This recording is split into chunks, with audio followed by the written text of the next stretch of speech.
Hello there. Hello there, this is a new video about Warhammer. The Siege REWORK trailer has finally come out, and let's watch it together.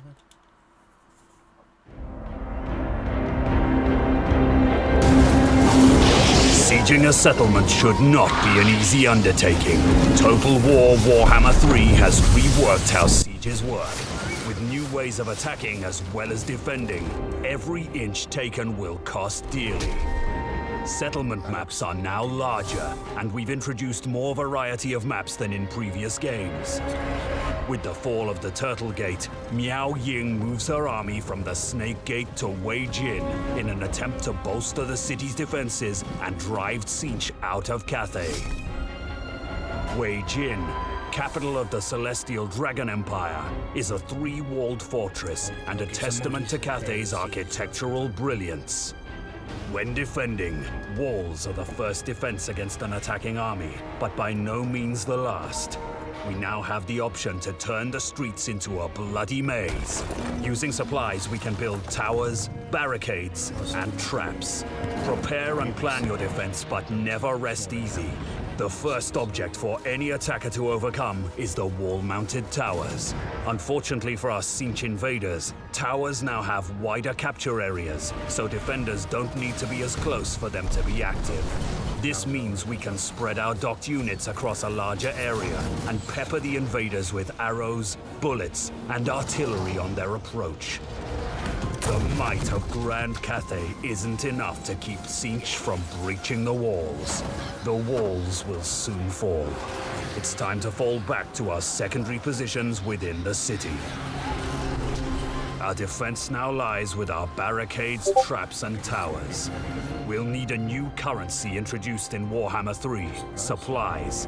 We'll start the defense with a base number of supplies and can gain more during combat by holding locations around the settlement. Minor supply, key building, and victory points. These key points have pre-designated build locations for construction. Once a barricade or tower is constructed, it can be dismantled for a refund of supplies and rebuilt elsewhere. But keep in mind, construction and dismantling is a lengthy process.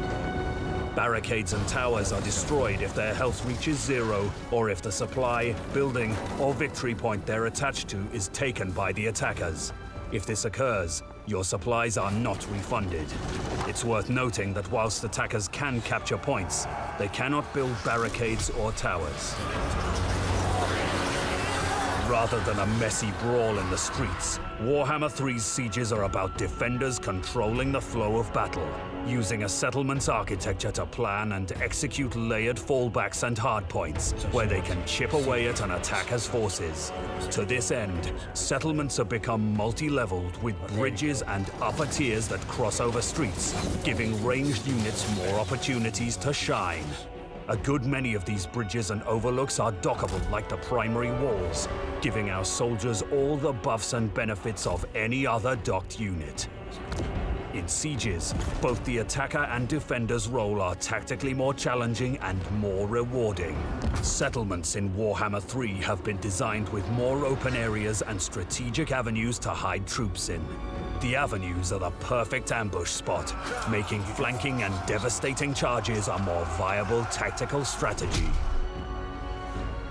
In overview, Warhammer 3's sieges offer a diverse array of fresh settlements to overcome and protect.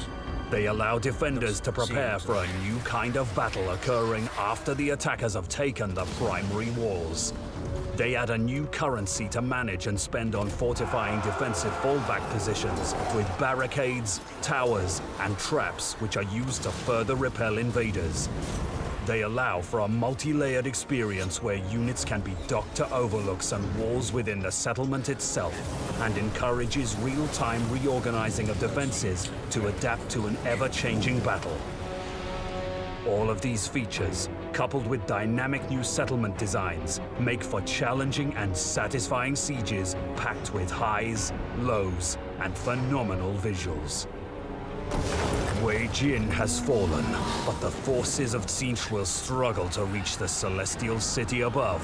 The Dragon Emperor is safe for now. Even so, his daughter has barely managed to escape with her life. To Nangao she travels.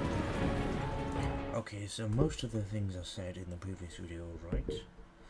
One thing they didn't note to say was if it was a 360, well, if there was going to be 360 sieges. We'll probably find out later on, or it's just not going to happen.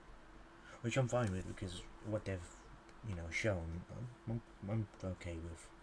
It adds traps, towers, which I wasn't expecting, because I've forgotten about the early showcase where they had that.